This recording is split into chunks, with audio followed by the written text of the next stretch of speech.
Do you have a new avocado tree planted in your front yard and you're kind of wondering when will the fruit be ripe? We're going to take a look at my avocados growing in my front yard here in Modesto, California, zone 9B. But first, if you like this channel, if you like growing exotic tropical fruit trees in marginal climates, click the like, the subscribe button, and the notification bell. Comments and questions, leave them in the comment section below. I do my very best to get back to everybody's comments and questions. So let's take a look at this tree. My avocado tree is a multi-grafted avocado tree. And those of you that have seen my channel in the past know that I have probably 6 or 7 different varieties grafted onto this tree. And they all produce fruit at different times of the year. That is, the fruit is ripened depending on the variety, and there's 2 different main varieties here. There's or I should say different races of avocado, and that is the Mexican race and the Guatemalan race, and some of them have a mixture of the two. And as you'll see, it also affects the ripening time. Guatemalan varieties tend to take over a year to ripen on the tree, and Mexican varieties are usually ripe the very same year, sometimes as soon as 4 months after flowering. But let's take a look over here at what I've got left. As I mentioned, most of my avocados are almost all pretty much harvested, and I got a really darn good crop this year.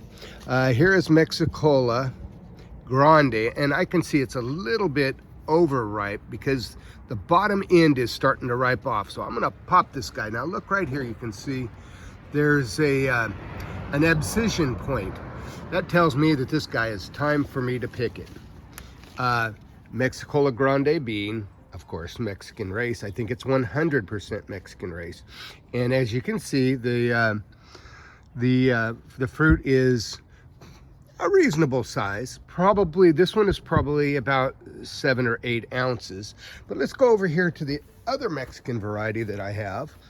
And as you can see, this guy is, well, it may not look to you, but it is a lot bigger. This is Big Black. This is probably about a 12-ounce avocado. As you can see, I don't know, it's so weird that they look in the camera, they look almost the same size, but there's a definite difference. Let me pop this guy. As you can see, it is also abscising. So we're gonna pop that guy, and let's take a look. I'm gonna set these guys down onto the but yeah, Mexicola Grande starts ripening. Maybe that's not a good example, but Big Black is definitely bigger than Mexicola Grande on average. Mexicola Grande starts ripening in October, and the first fruit usually are smaller. This being held on for about 2 months after the normal ripening time starts. Mexicola Grande is delicious, very creamy, nutty, almost a walnut flavor. The leaves have an anise smell. And the same goes with this guy, the Big Black. He is, as you can see, considerably larger than what you get a Hass avocado, which is a Guatemalan variety. This guy is a Mexican variety. The skin is edible and the flesh is delicious. Very similar to the Mexicola Grande is the Big Black avocado. Some people call it Big Black by David Johnson. Now let's run over here real quick, and I want to show you how the full Mexican varieties are, how far they've gotten. Here we are in late November. The weather is chilled, and here is my, see if we can take a little focus in there. This is my Carmen Hass. I planted it last fall at this time, and let's take a look. I removed, it had a lot of fruit on it, but I removed most of the fruit. It probably had a dozen or more fruit on it, and so this is the size of how far along this fruit has gotten since it set back, I think it was in May.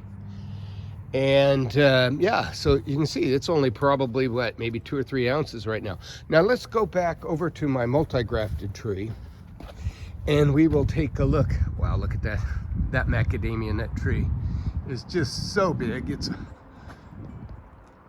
It's hilarious because that tree has only been in the ground 1 year. And take a look at the, isn't that crazy? Look at that guy.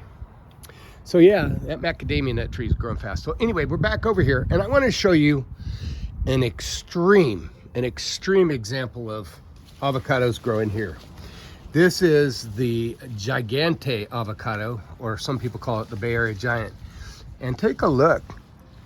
This guy is huge and it still won't ripen until next year. It's got another probably 10 months on the tree. So this guy set, the flowers came out in May, and the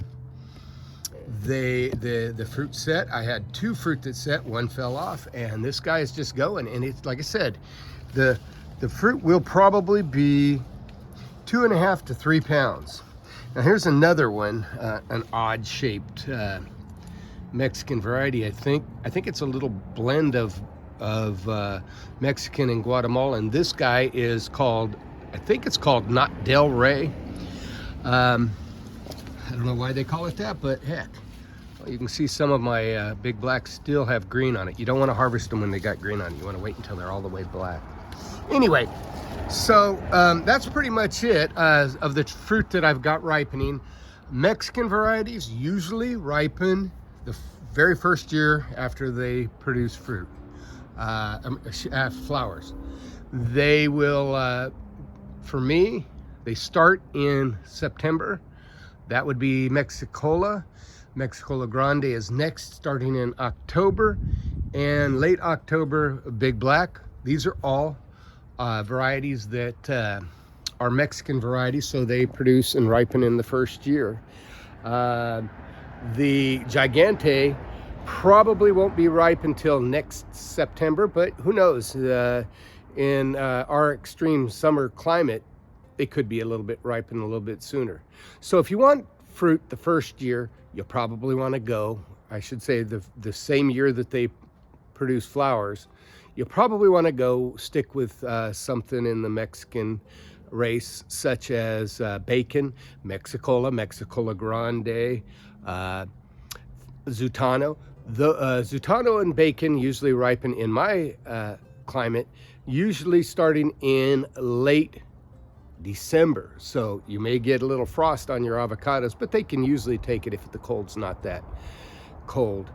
My name is Jeff. If you like this channel, if you like growing exotic tropical fruit trees in marginal climates, click the like, the subscribe button, the notification bell. Comments and questions, leave them in the comment section below. I do my very best to get back to folks with their comments and questions.